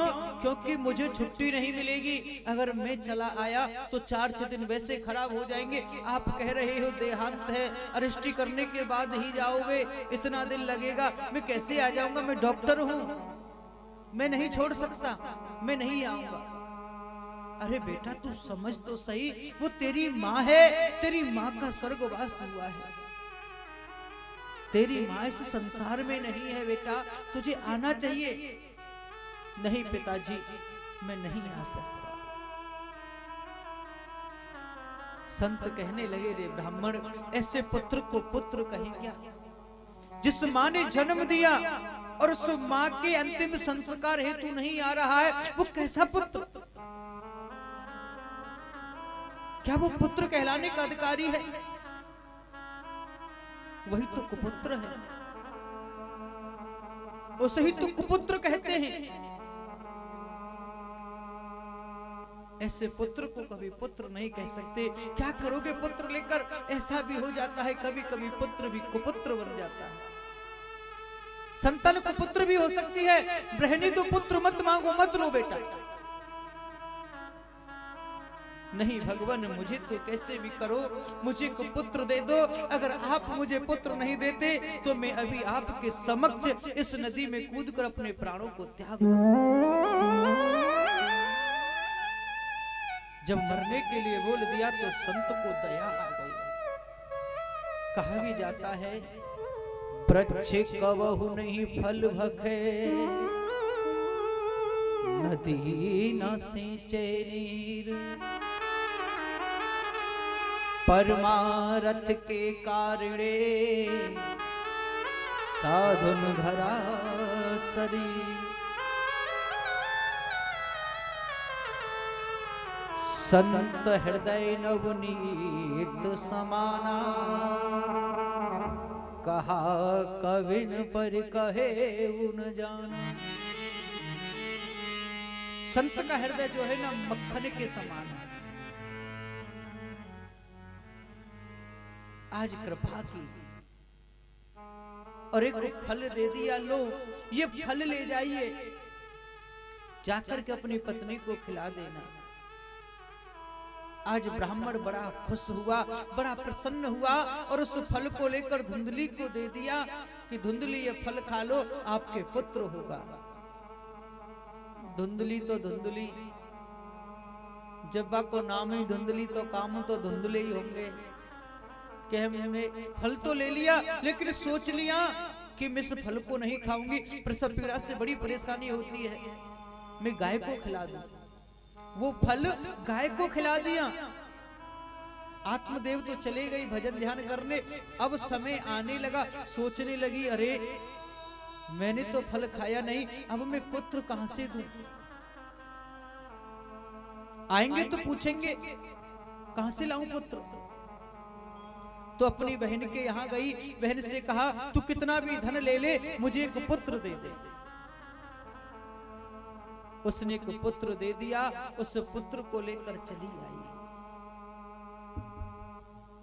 और जब आत्मदेव जी आए तो उस समय गाय के भी एक पुत्र पैदा हुआ।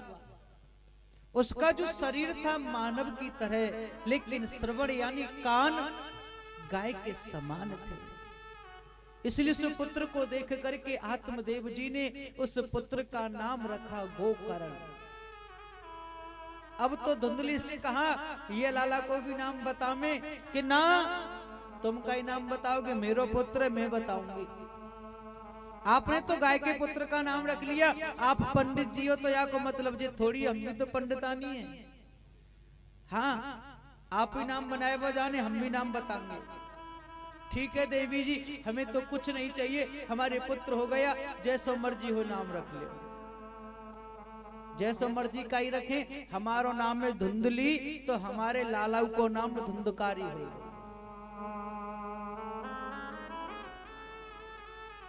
जथा नामो तथा गुण, जैसा नाम वैसे ही गुण निकल आते हैं महाराज। कभी कभी ऐसा हो जाता है, जैसा नाम रख देते हैं वैसे गुण मिल जाते हैं। तो जब धुंधकारी नाम रख दो तो धुंधकारी ही बनो। गोकर्ण पंडितो ज्ञानी, धुंधकारी महाखल। गोकर्ण महाराज तो बड़े ही पंडित और ज्ञानवान हुए, लेकिन धुंधकारी बड़ा ही दुष्ट हो गया। मांस भक्षण करने लगा, मदिरा का पान करने लगा, जुआ खेलने लगा, अर्थात ऐसे दुर्गुणों में फंस गया, सारी गंदी आदतों में आ गया। आत्मदेव बड़ी दुखी हुए। और गोकर्ण के पास पहुंच गए। बेटा, ये मेरा पुत्र ऐसा क्यों है? ये जो पुत्र है ना, ये पुत्र ऐसा क्यों? देखना, मदिरापान करता है, हम ब्राह्मण हैं, यहाँ के ऐसे ऐसे कर्मों को ये कर रहा है, ब्राह्मणों को शोभा नहीं देता, इसे समझाओ ना। तो गोकर्ण कहने लगा, पिताजी क्या समझाएं? को न काऊ दुख सुख कर दाता, को न काऊ सुख दुख कर दाता। राम सिया राम सिया राम जय जय राम। निज कृत कर्म भोग सब भ्राता। राम सिया राम जय जय राम।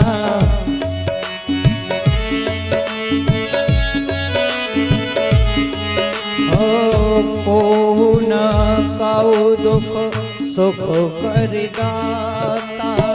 निज कृत कर्म भोग सब भ्राता। राम सिया राम जय जय राम। हरे राम राम राम हरे हरे। हरे कृष्ण कृष्ण कृष्ण हरे हरे। हरे राम राम राम हरे हरे। हरे कृष्ण कृष्ण कृष्ण हरे हरे। आज गोकर्ण कहने लगे, हे पिताजी, इस संसार में कौन है किसी को कष्ट देगा, दुख देगा? कोई किसी को दुख सुख देने वाला नहीं है। ये तो सब अपने कर्मों की बात है। वो जैसा कर रहा है उसे वैसा भोगना पड़ेगा। अवश्य में भोक्तव्यम, उसे अवश्य ही भोगना पड़ेगा। जो जैसा करता है उसे वैसा फल जरूर मिलता है। कहते हैं ना, जैसा कर्म करेगा बंदे फल देगा भगवान, वैसा ही फल मिलेगा। इसमें आपको सोचने की क्या बात है?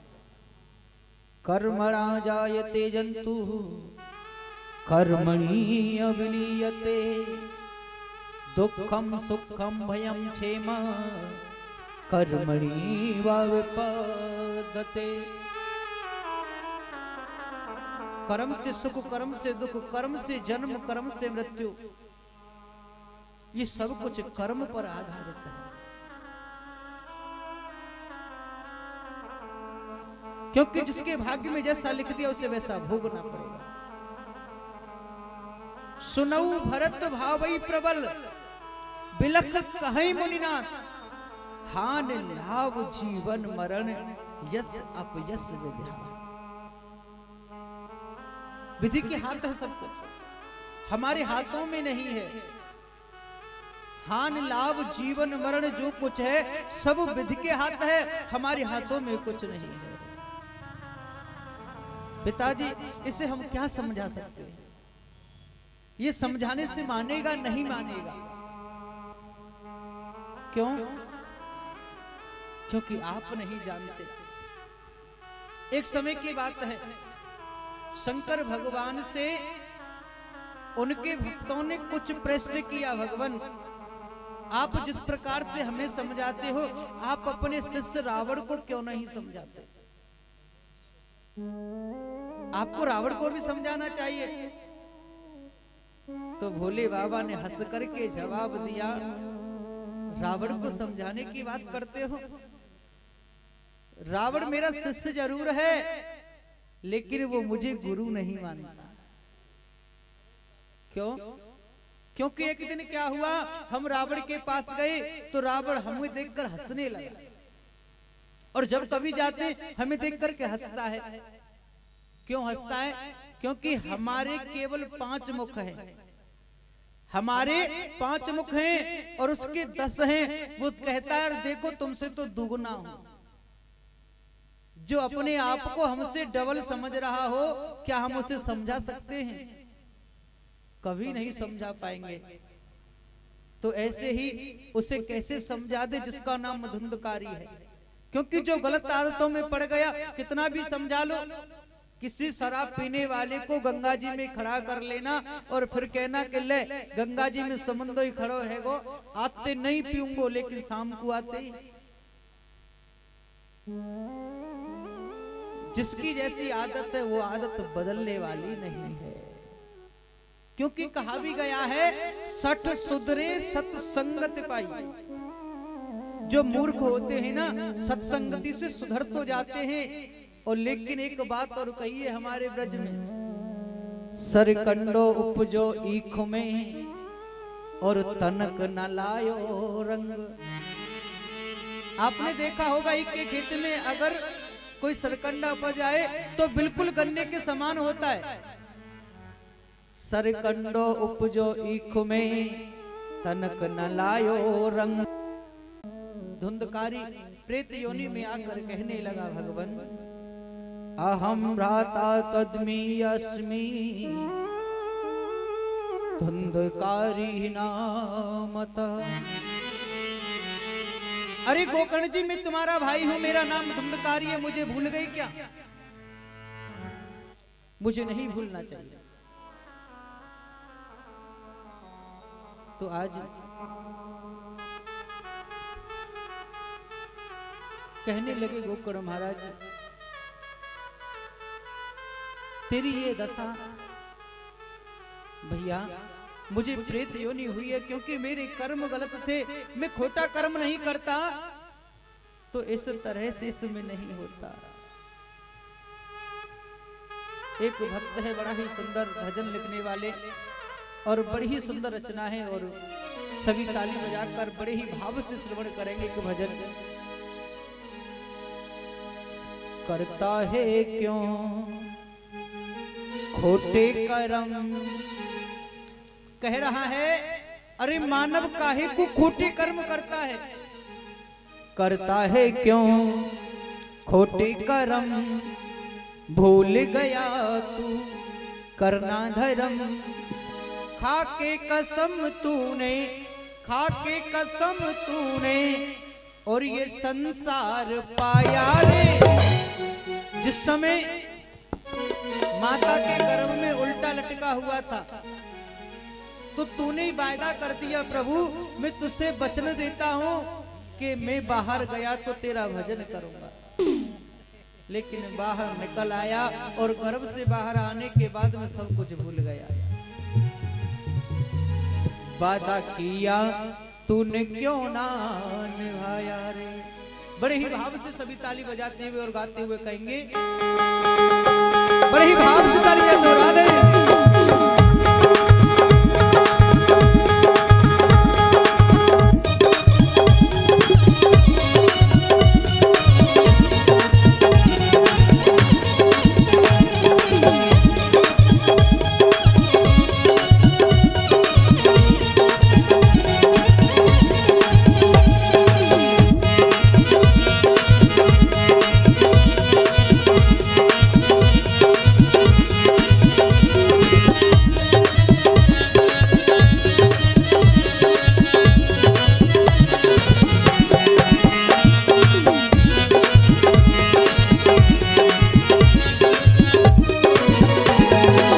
करता है क्यों खोटे कर्म, भूल गया तू करना धर्म।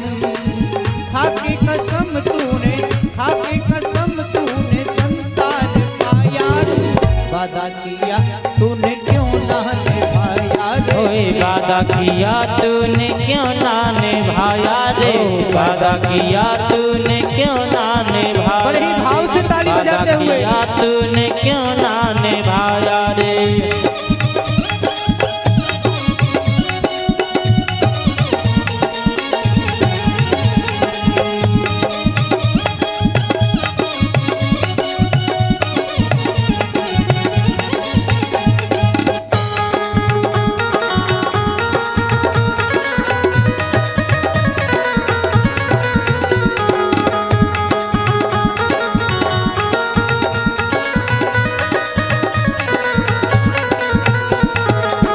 क्योंकि बताया गया है जीवन तो है देख 2 दिन का मेला। ओ जीवन तो है देख 2 दिन का मेला।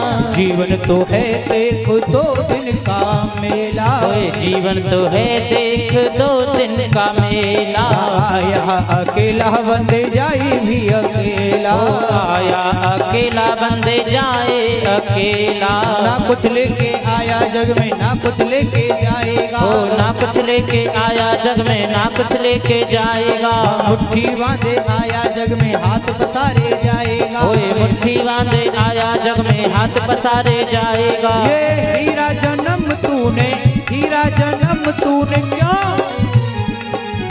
क्योंकि बताया गया है दुनिया के झमेले में फंस कर हम असल ठिकाना भूल गए। हम असल ठिकाना भूल गए। हम असल ठिकाना भूल गए। हम माता के गर्भ से बाहर आए और इस दुनिया में फंस गए। इस दुनिया के झमेले में पड़कर हमारा असली ठिकाना था उसे भूल गए। दुनिया के झमेले में फंस कर हम असल ठिकाना भूल गए। हम असल ठिकाना भूल गए। हम असल ठिकाना भूल गए। जो वादा करके आए थे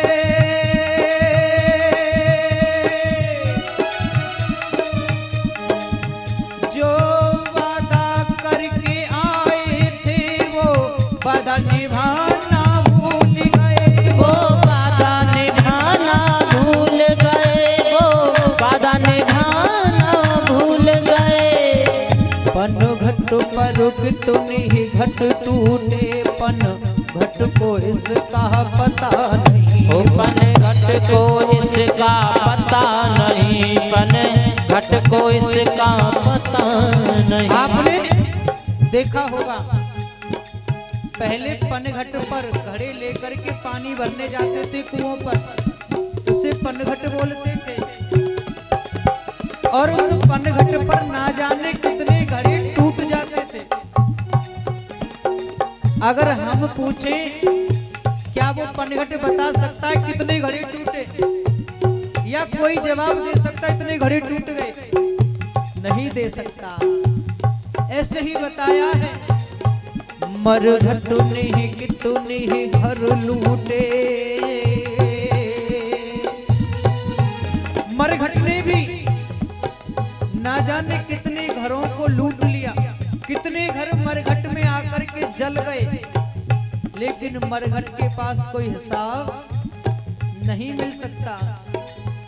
पन घट पर कितने घट टूटे।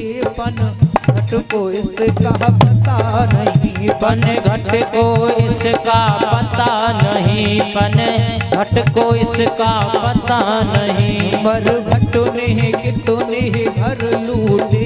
मरघट को इसका पता नहीं। मरघट को इसका पता नहीं। मरघट को इसका पता। क्योंकि हीरा जन्म तूने बिरता गवाया रे। वादा किया तूने क्यों ना निभाया रे। कोई वादा किया तूने क्यों ना निभाया रे। वादा किया तूने क्यों ना निभाया रे। सभी ताली बजाते बड़े ही भाव से राधे।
बोलिए भक्त वत्सल भगवान की जय जय श्री राधे।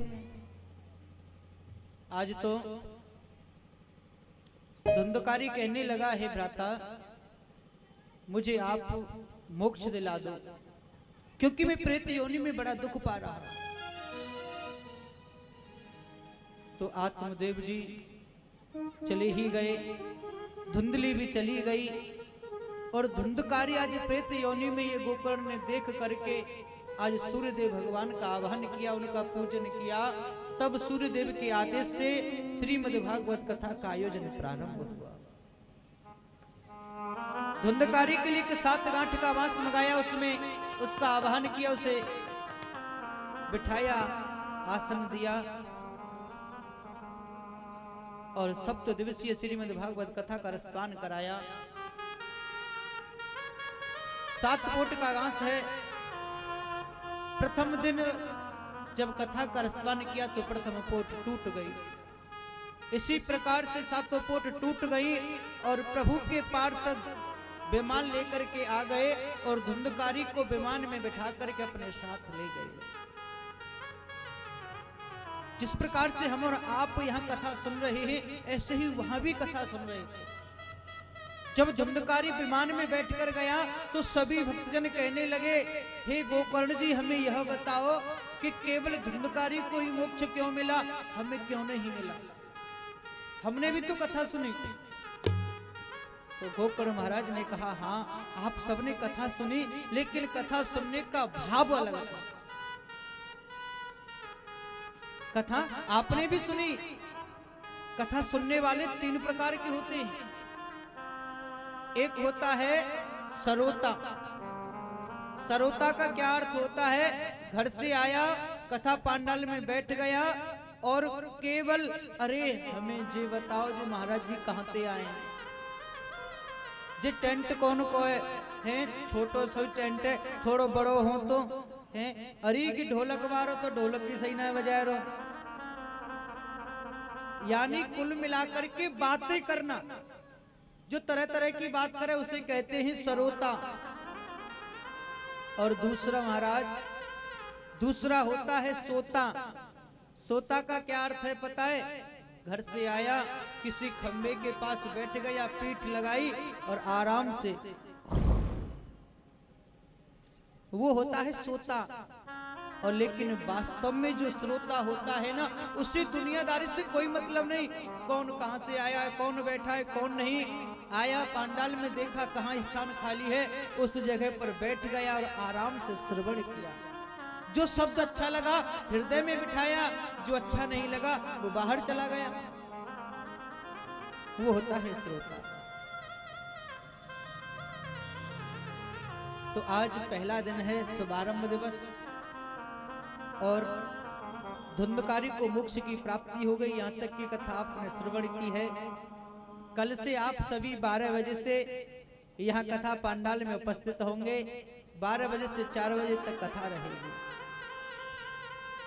तो सभी भक्तों से यही निवेदन रहेगा कि सभी भक्त समय पर उपस्थित होने की कृपा करें।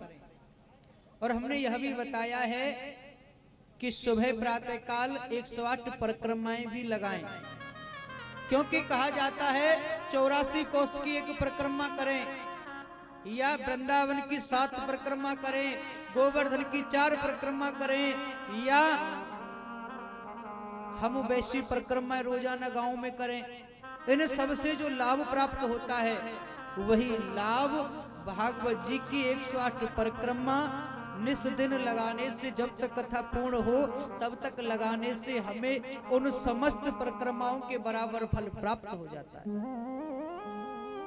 84 कोष की परिक्रमा के बराबर लाभ मिल जाता है। केवल भागवत जी की 108 परिक्रमा निस दिन, जितने दिन कथा होती है प्रारंभ से जब तक उसका समापन दिवस हो तब तक, तो हमें करना चाहिए, सभी को करना चाहिए। ध्यान रखना, जिसकी इच्छा हो उसे तो करना ही करना है, लेकिन कोई ये ना समझे हम कैसे करें, सबको कर लेना है। इसमें स्त्री पुरुष भी ना देखें, क्योंकि मैंने बहुत सी जगह देखा है पुरुषों को बड़ा शर्म आती है,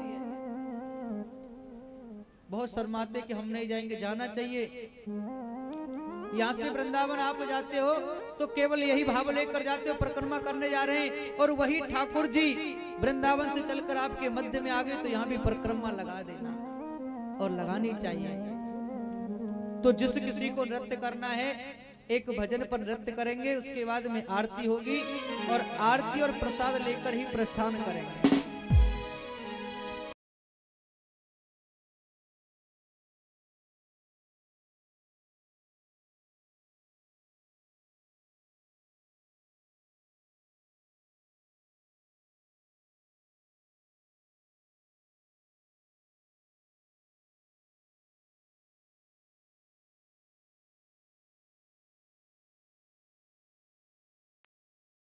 सामरिया तेरे प्यार में होए ऐसी हालत हो गई मेरी, सामरिया तेरे प्यार में, तेरे नाम की तेरे नाम की तेरे नाम की ओर चंदरिया मैं तो नाचू बीच बाजार में, ऐसी हालत हो गई मेरी, सामरिया तेरे प्यार में होए ऐसी हालत हो गई मेरी। बड़े ही भाव से ताली बजाते हो सभी लोग।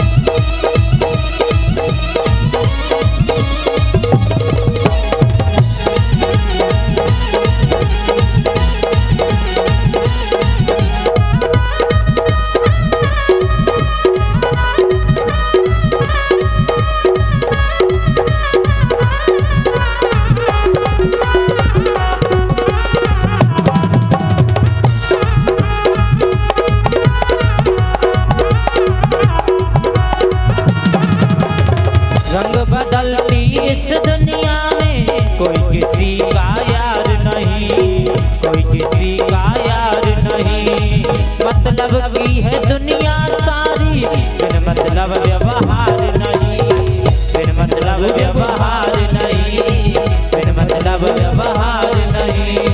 हार गई हूँ मैं मनमोहन हो, हार गई हूँ मैं मनमोहन संसार में, ऐसी हालत हो गई मेरी, सामरिया तेरे प्यार में होए ऐसी हालत हो गई मेरी, सामरिया तेरे प्यार में।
गले लगाता है, कोई गले लगाता है, हाँ कोई गले लगाता है। ओ जीवन में तो दुख सुख भैया ये तो आता जाता है, ये तो आता जाता है, हाँ ये तो आता जाता है।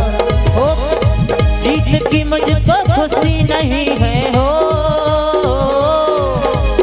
जीत की मुझको खुशी नहीं है, दुनिया के व्यवहार में ऐसी हालत हो गई मेरी, सामरिया तेरे प्यार में ओए ऐसी हालत हो गई मेरी।